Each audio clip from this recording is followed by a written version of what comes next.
So I'd like to introduce a FODAC board member and generous advocate to the podium now. In 2012, a 23-year-old young lady became a national story as she battled back from an almost fatal flesh-eating infection that robbed her left leg, right foot, and both hands. She stood out as a vivid symbol of strength, survival, and ongoing faith. Her recovery through the many operations, grueling therapy, and difficult adjustment to a new body is nothing short of remarkable. During her recovery, she finished her master's in psychology at the University of West Georgia and her master's in social work at Valdosta State. She's become an oft-requested inspirational speaker and vocal advocate for people with disabilities. And we're proud and honored to have her on our board as a representative of FODAC and its mission. Ladies and gentlemen, Amy Copeland.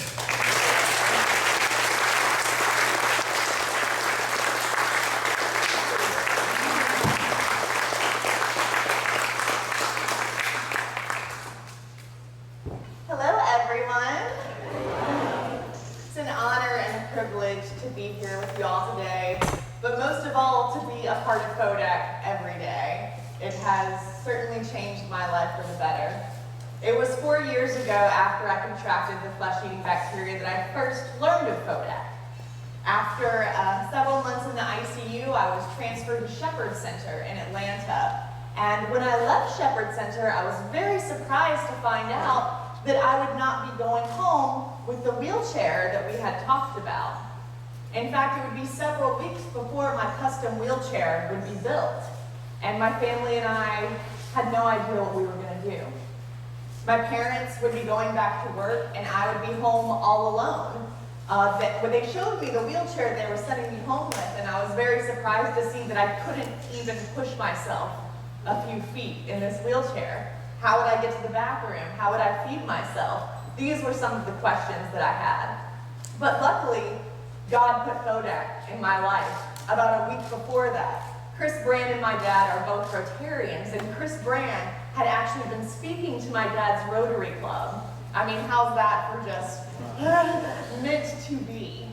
And we learned that we could go to FODAC and get a wheelchair in the interim that would allow me to be independent at my home.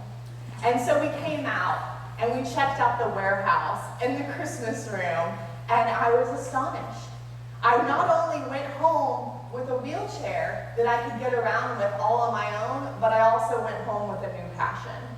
Because, you know, I lived the first 24 years of my life completely normally, with no thought or consideration to accessibility, people in wheelchairs. When I saw that Christmas room and the pediatric equipment, I felt my heart being pulled for these children, these kids that, you know, weren't able to play on the playground, weren't able to go to the skating rinks or get in people's houses for birthday parties. And I felt that this was a very strong calling for me to help all of these people to get the equipment that they need, the opportunities that are so important to us, mobility, something that we take for granted every day, the fact that we can take one step and another in front of each other. And so I felt this incredible passion because I wasn't able to unsee what I had seen, nor did I want to. I felt called to join with this organization, and it has been a huge blessing to me ever since. It was an incredible part of my own recovery, and I tell people all the time, you know, when you help other people, you're the one that gets the most healing. I have benefited far more from this organization and what I'm able to do for this organization than anything I've done for them. So it's been just an incredible, incredible opportunity to witness the impact of FODAC. And the way I like to see it is it's almost like this web. And what we're doing is in the center of this web and providing equipment to people who need it. But the tendrils that go out into the world from what we're doing are infinite. Getting people back to work, getting people to school, the kids that come here and get a walker and are able to run across the room for the first time in their lives. This is incredible. The impact that we're able to have on the world is just amazing to me. And so I'm so very grateful for having this opportunity and to be able to spread this word. I just think we're so lucky to have this organization in our community. There are so many communities out there that don't have anything like this. And so it is a great honor to be able to continue to help this organization not only sustain, but grow and to evolve so that more communities can be reached, more people can be reached, and more people can be positively affected and given that gift of independence, which is what I was given, you know, for those 2 weeks to be able to move around my house. And that is what has allowed me to now continue to do what I'm doing, to maintain my independence. And I just think about the people that come in here day in and day out and are given that same gift of independence that I was given. And they're able to then go out into their world and their community and spread that along. That's what we're doing. So I like to think of this organization almost as like this exponential organization. Not only because, you know, for every dollar donated, because we are a reuse center, we're able to give much more than just that $1 to the community. That money is multiplied. And also for every person that we help, they're going to go out and spread this word and do great things in the world that they might not have been able to do if they didn't have the equipment and were never given that opportunity.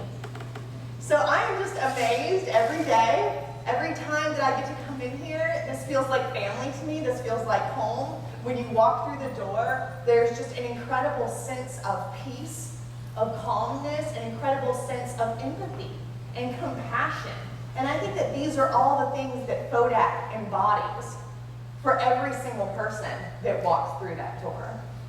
And I'm so glad that I finally got to meet Ed today so that I can personally thank him for being a tool of the Lord and for allowing that will to unfold and become what it is today. We are so grateful to you. Thank you. I can't thank you enough.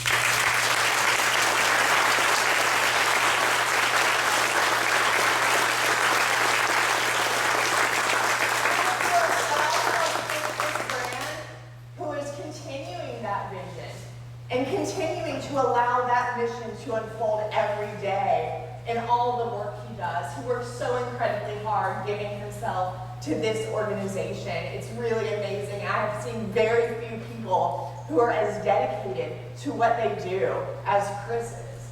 And I think that trickles down, as you'll see with the staff members here. The staff members here come here because they feel strongly dedicated to this organization's mission. They come here to contribute to that and to keep that going. You know, this isn't just a job, it's a calling for everyone who is involved in this organization. And of course, most of all, I'd like to thank you all, the friends of FODAC, the people that come here and allow us to continue our mission and allow us to continue giving back to the community.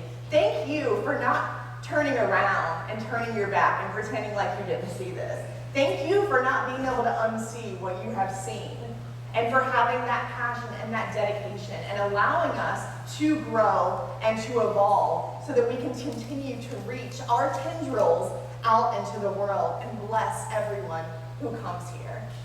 Thank you all so much for coming today.